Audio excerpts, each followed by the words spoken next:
What's up, bro? Good, man? We in it. Thick as Thieves podcast. We back. Another one. On our way back from a cruise. Currently at the second worst airport in America, Miami.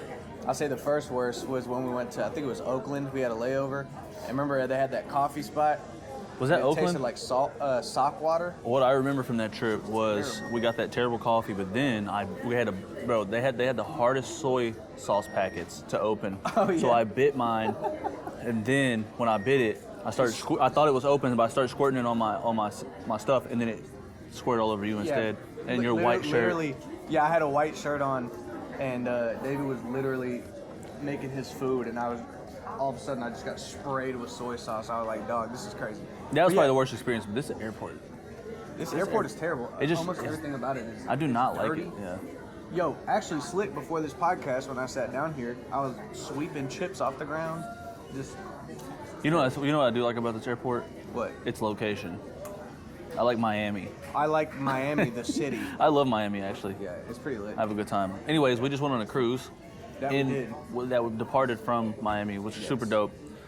First cruise for me. Yep. Not the first one for you. How's it compare? First tell everybody what cruise line we were doing, the kind of the vibe of it, and how it compares. We were on a Virgin cruise. I've been on Royal Caribbean a couple times, Carnival a couple times. This was an adults-only cruise, so I think that's what made it unique. Is all Virgin cruises like that? I don't know. I actually don't know that, but yeah, it had a different feel for sure. I would say that the things that I like better about Virgin cruises versus the other cruises, I like the food was better, so it was much more of like a foodie type cruise. Yeah. I thought the nightclub like stuff was better, and I think that's partially because it's specifically catering to adults, and so I think adults want to dance. Nightlife was crazy. Yeah, nightlife was fun. Nightlife was dope. I will say that there was a lot of one of my favorite parts of the cruise, not my favorite, was a lot of the dance shows that they had going on, but it was like every show was a dance. Yes. But the dancing was great every time. Yeah. That was the thing, and I like watching. I don't watch a lot of dance stuff, so I guess it was kind of new to me. Yeah. But like that was lit. I had a lot of fun. That last one was crazy. The dance shows are my least favorite. I was bored. I was like, this legit, man, bro. No, they were cool, but I was like, oh, Royal Caribbean entertainment is way better. But then the last day, the child cruise. The last day though, we had the ship show. No, you want to? What Nate wants to do is he wants to go down water slides over and over again. And I do like water slides. Honestly, that's kind of fun. I'm not gonna lie. But the ship show and the last one was amazing. What was it called? Dual Reality. Dual Reality was fire. Bro, shout out to the people at Dual Reality, bro. They went stupid. Yeah. It was a combination of circus acts, they really gymnastics, dancing, interpretive dancing. And the level of talent that they had for the gymnasts were pretty high level. Yeah, it was crazy because you had like someone doing, like they would be doing like high level gymnastics, and then they go do trapeze skill. Like they were like same people doing multiple talents. It was a very diversely talented like group of people. It was awesome. No, that was a great show. But like the first 3 shows we went to, it was just straight dance shows the whole time, and I'm like, dog, is this all they have on this cruise is just dance shows? But not that I didn't enjoy them, but I was like, after 3, I'm like, all right, I'm good. I feel you. But we got some flips in there. We got some bands, I will say that. What you laughing at, Kedin? What you laughing at?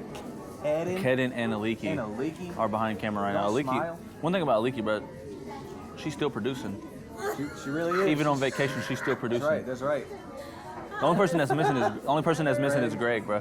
Greg, what's he? He's not missing in spirit, bro. We're about to send this edit to him. He's got to sit in it, trim stuff up. Greg, when you see this, bro, just know we do miss you. I try to switch it up because I know he's gonna say some heinous stuff, but I want Greg to know I miss him. All right, there we go. Man, but overall, man, the cruise was fun. We went with, obviously we had my wife, your girlfriend, and we also had a couple of our other friends. Yeah. Casey and Kelly. Shout out Casey and Kelly. And we were gonna do this podcast on the cruise, but then we had so much fun. We were having too much fun. Yeah. That's what it was. We had too much fun. Gumbe. You know what's funny though? It's like Huh? No, I think it's so I know funny. You don't know that, but that's no. I think it's so funny that you're just saying Gumbe because actually the people listening and watching don't know. Oh, let's play the game. 1, 2. Hold on, bro. I got my coffee in my hand. Right. Trash. Hold on. Out. No, I'm not. Oh yeah. Okay. 5, 7, 8, 10, 11, 12, 14, 15, 17, 18, 20, 21. 22. See that? Oh, I'm out. Y'all I'm see out. that? Actually, I'm but out. when we actually played the game, I was the first one to get out. Yeah, I won. Out of 6 people, and Nate won. Huh? We're not explaining the game, bro. Real quick. It was a game. It was cool. We had like. We don't even need to explain it, bro. So people know, bro. So this is a drinking them to game. not know. No, this is a drinking. I think of Steve's drinking game recommendation, right? So, what you do is you go around the table, and anytime there's a 3, 6, or a 9 In the number, you have to clap. Don't say the number, right? If you mess up, you take a little shotty shot or a drinky drink. Yeah. It was fun, and Yeah, when you get to 30, like even when you get to 30, it's like you clap every time. And if it's 33, it's got 2 digits. Double claps, and you yeah. Double clap on the mug. bro, honestly, we're not a cruise podcast, but I think we're a podcast about our lives. There's a cruise podcast. Surely there's a cruise podcast. There has to be, right? Yeah. I think it's like. Yeah, I don't think it was necessary to say that. For anybody Shipcast. who's watching this, they know we're not a cruise podcast. But Hey, bro, when we put the title, we're gonna say, what was it like on the cruise or something like that. So someone might actually click on it for that reason. virgins is what we're gonna put. Virgins. Bro, one thing though I will say is probably the most disappointing thing about being on the cruise was Utopia, bro. We didn't get to listen to Utopia because we had no service. For me, the most disappointing thing was I missed Justin Gaethje knocking out Dustin Poirier. Is that what happened? He You spoiled kicked it. him in the second round. I was gonna watch it. No, you weren't. No, you weren't. Cat. Nah, we didn't, but we got to listen to it today since we had, several. Are you gonna rewatch the fight? Are you that guy? Are you gonna? I My do dad's want like to watch that. the first round. Yeah. Yeah. Is that why the first round only? What do you mean? Because he knocked him out in the second round. I already watched the knockout. Oh, got I you. went and peeped the knockout. You want to see how they were, their skill sets were coming 'Cause together. People were like, yo, it's a banger. Really? Like off rip, yeah. Right. Who's your favorite fighter? Probably Alex Volkanovski. Got you. Yeah, he's like the one him a that lot. he's strong, big. He's like a smaller guy, but like he looks like a smaller guy. You know what I mean? Like compared to me, Tiny guy. but like compared to me, right? But like you like him because of his skills. Smaller how? Just height wise? No, compared to me though. Like Yeah, I mean, compared like to when muscle mass density, Yeah, not muscle mass. Bro, Muscle Volkanovski density. would just- he would knock my head off, bro. Yeah.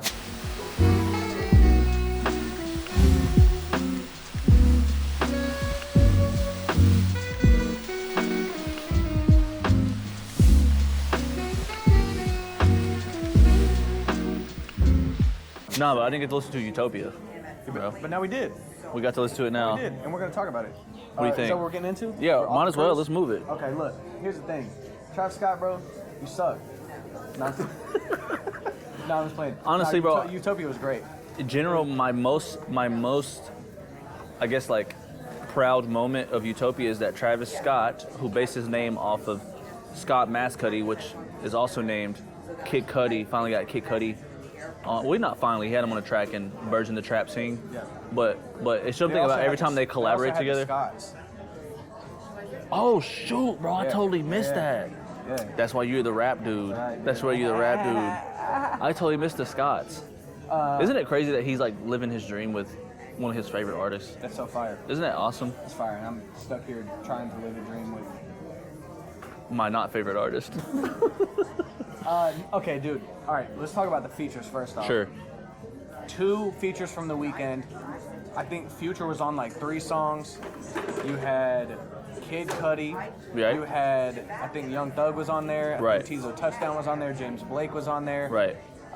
There was James Blake was on there. I James missed Blake that was one. on the outro. Yeah. I did not know that. Yeah. Okay. I had 2 more songs left. Oh dang.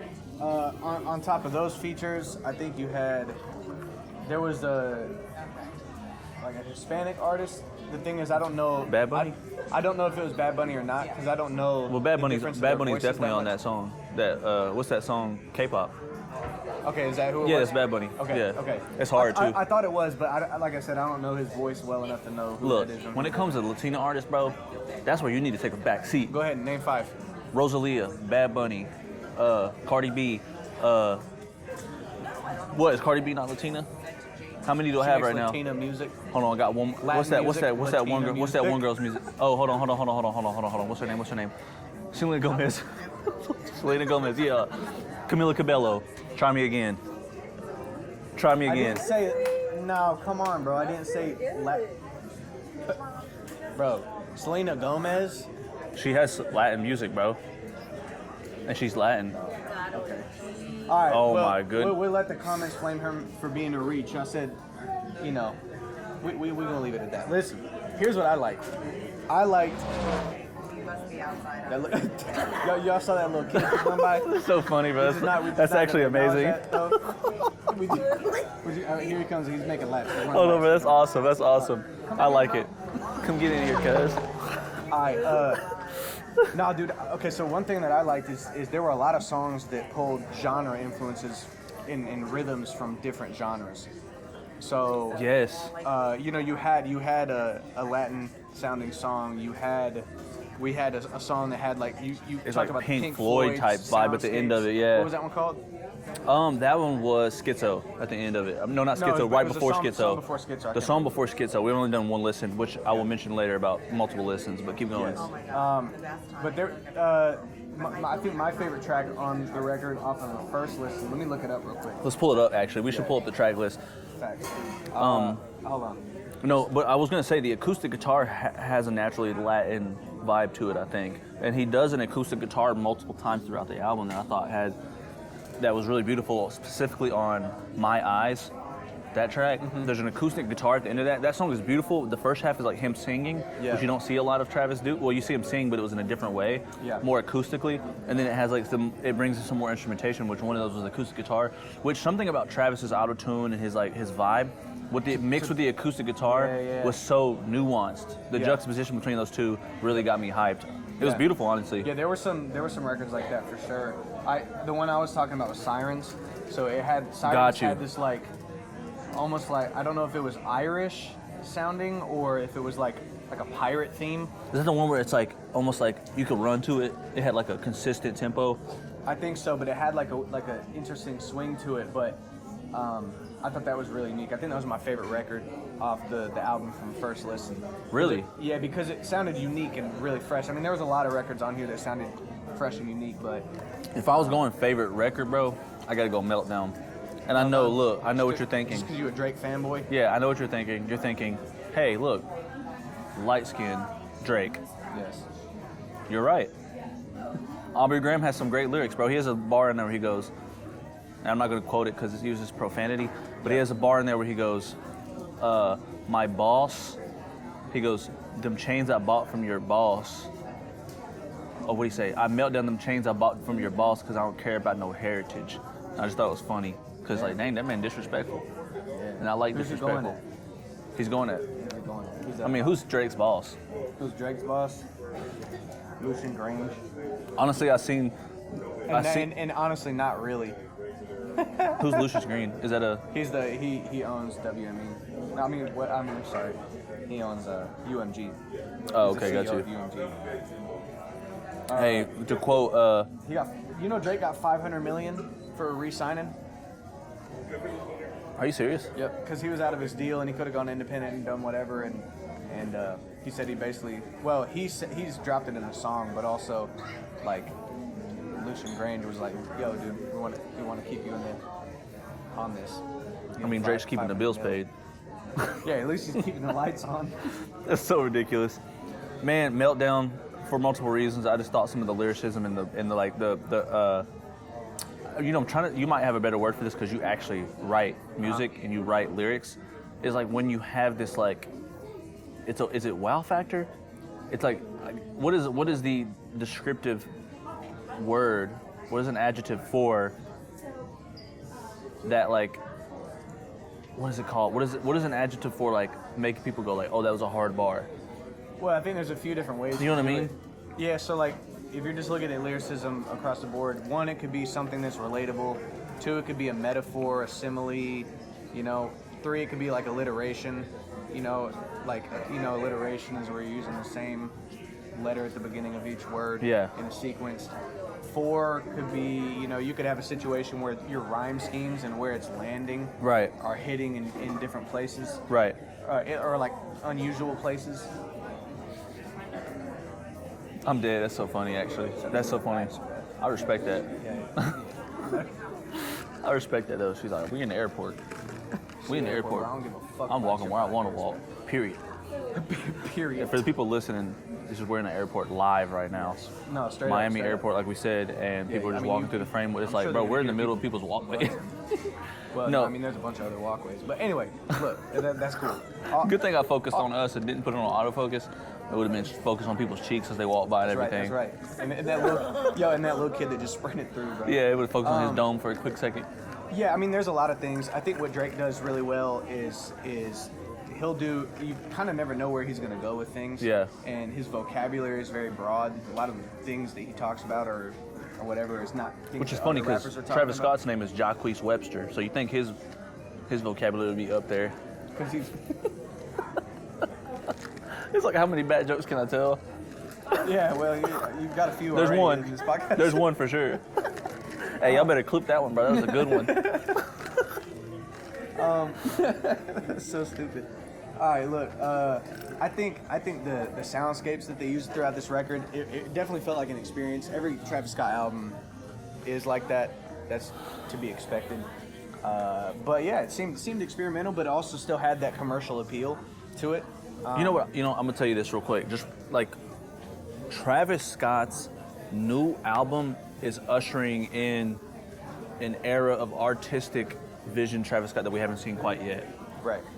With Astroworld, we had the artistic merge with the hits. We had Sicko Mode, we had Astro Thunder, we had so many hits. I mean, there's like 5 or 6 hits out of that album. Yeah. And you know what I mean? But it was sonically similar to Birds in the Trap Sing in terms of how loud and prowess it was. This one, he gets quieter sometimes. He gets more serious sometimes. It's not just a dance song. He's put some different people in here, like the James Blakes, who are creating a different sonic amalgamation of music, and it feels different. And I like to see it because I'm gonna give a hot opinion, but I don't think the hits are gonna be on this Travis Scott album. I don't think this is gonna be most of the hits. We're gonna have the Bad Bunny song. There's probably gonna be another, maybe 2 or 3 in there, but we're not gonna have the Astro or the Astro World level of hits. Like the Sicko, I don't think we're gonna have a Sicko Mode. We're not going to McDonald's this time going, hey, can I get the Travis Scott burger? Not this time. But this is what I like. I like to be an experience. I like to go down the list from beginning to end of the thing and go, whoa. And I got that with Astro World too, but I like when it's like, whoa, and it's like, yo, and then it's like, so okay. It's like, it's whoa, then yo, then and then it's okay. Because what if it was like, okay. Whoa. You know what I get with yo? You know what I get with yo? Okay. Okay is like it's Coldplay. What? No. What's like Coldplay is just okay? Yeah. No, bro. No. Bro, are we speaking no. another language? What's the band, bro? I'm tripping right now. Speaking English? I get this wrong all the time, which is the freaking Creep. Creed? Creep. Oh, Radiohead? Radiohead, for some reason, to this day, I love Radiohead, but to this day, bro, since the beginning, they don't. I always get them confused for some reason in my head. Yeah.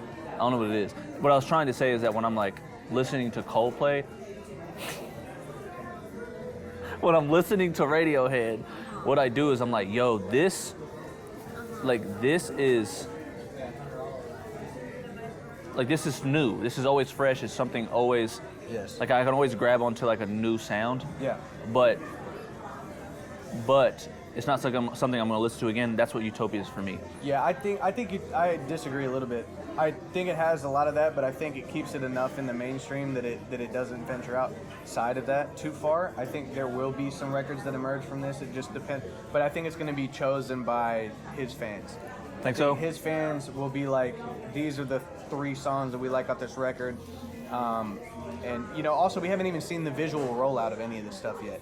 When the visuals kind of pull everything together and make the visual rollout, the freaking freaking film that's coming out is going to be wild. Right. So I'm excited to see all of that. But so far, off the first listen, I thought it was really good. I love that he is bringing new soundscapes in. I love that that record was leaked, the one with West Side Gun. What was that called? Know something? I know. Nah, hold on. I know. They changed up the production from the leak. And also they added Lil Durk. Wasn't he not in the original? They added Lil Durk to... Lil Durk was on this album? Bro, I swear, nobody's credited on this thing, for one. They're credited, but they're not is it Lost featured. Forever? Yeah, I think it's Lost Forever is the one West Side Gun. But they switched the beat up on that one, which it sounded cool. But I mean, yeah, everything about it was really dope.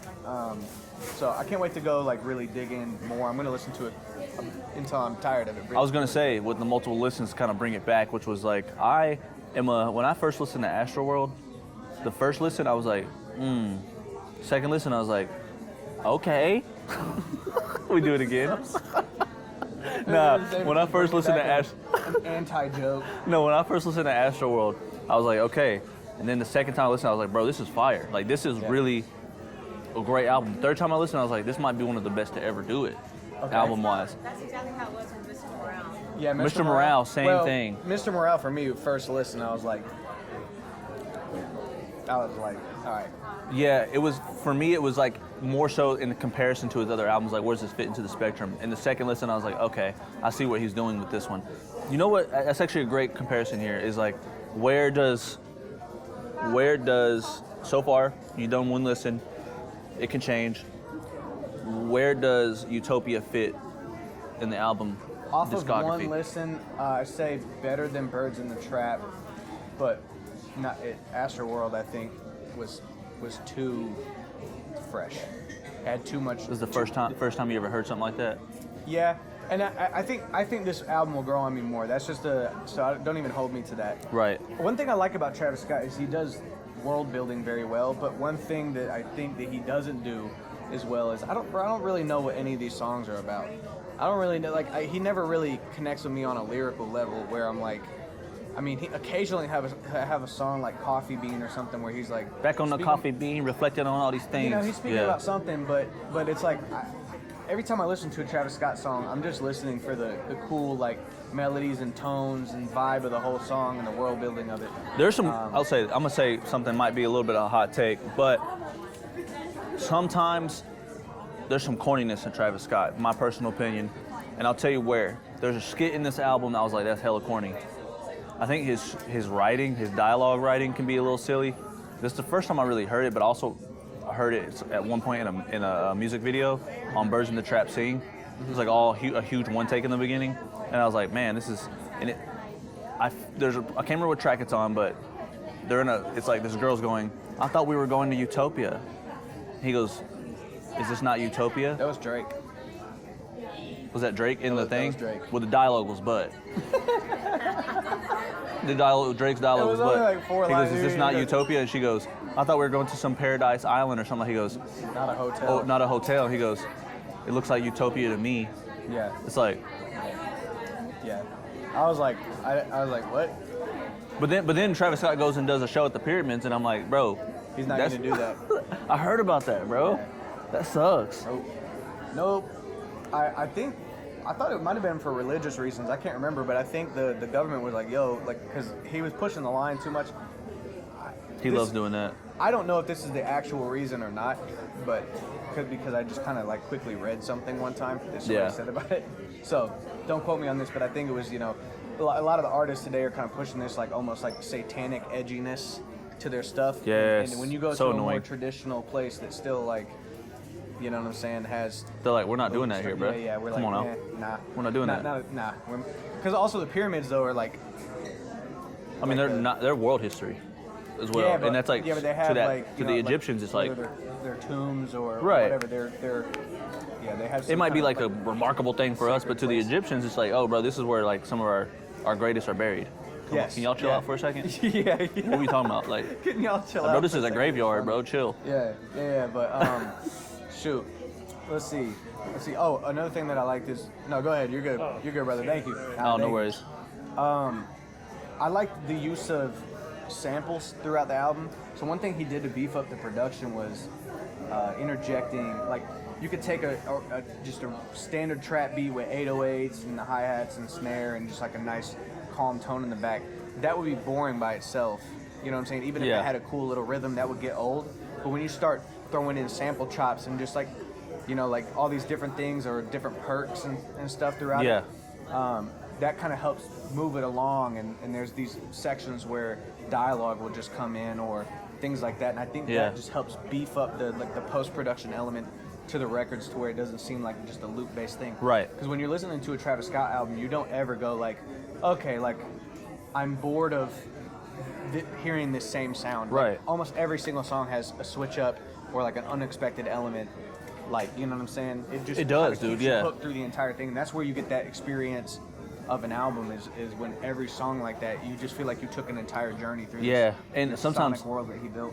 Sometimes you're listening to a song and you're like, oh, I moved to the next song, and then you go back, it's still the same song. Yeah. It's like, dang, bro, what, like this man had That's how he felt 14 about beat Uzi's shits. album. Uzi's album was like, what am I even listening to? That was a little too much, though, in my opinion. That was a little too much. He was doing too many. I was like, bro, I don't know what this is. No, I'm talking about all the songs were like the same, and they didn't. Oh, I got you. You're saying like it sounded like the same sonic. Yeah. Yeah. Like it didn't. Yeah, it wasn't risky in that way. But anyway, Travis Scott album. Good, dude. Feeling good. What I do we can't give wait it to out finish of, it. Out of 12 daggers off of first listen. First listen. Oof. I'm going 10 and a half. 10 and a half. 10 and a half out of 12 daggers. Okay. I think I'm gonna go 10 daggers. Period. Which with the possibility of dropping to a 2. Dropping to a 2? Yes. Just in case on the second listen, I think it's hot trash. Yeah, I like it a lot in this one. But on the second listen, it might be terrible. It might be terrible, you know what I mean? Because I go through phases. Yeah. Such a broad statement. Okay. No, it might go to a 12. Okay. Because I think it has the potential to do that. We'll see what happens depending on. I haven't gotten through the last 3 tracks, so I can't give it 12 daggers without doing that. That's intellectually dishonest, and I will not do that on this podcast. I promise. All right. You okay, David? I respect that. Cool, dude. Yeah, you're giving your opinion. All right, man. Well, what are we doing? We getting off of here? You know what we need to do? We need to ask some people in the airport, waffles or pancakes. That's what we need to ask them. It's a good thing, actually. You know what I'm saying? Slick. All right, bro. We getting out of here? Let's get to the second listen of Utopia. Well, we're about to spend 3 more hours just sitting in the airport. We could just I'm be finna get something to eat. to I'm gonna go get some pancakes. Pancakes? I'm about to get some waffles.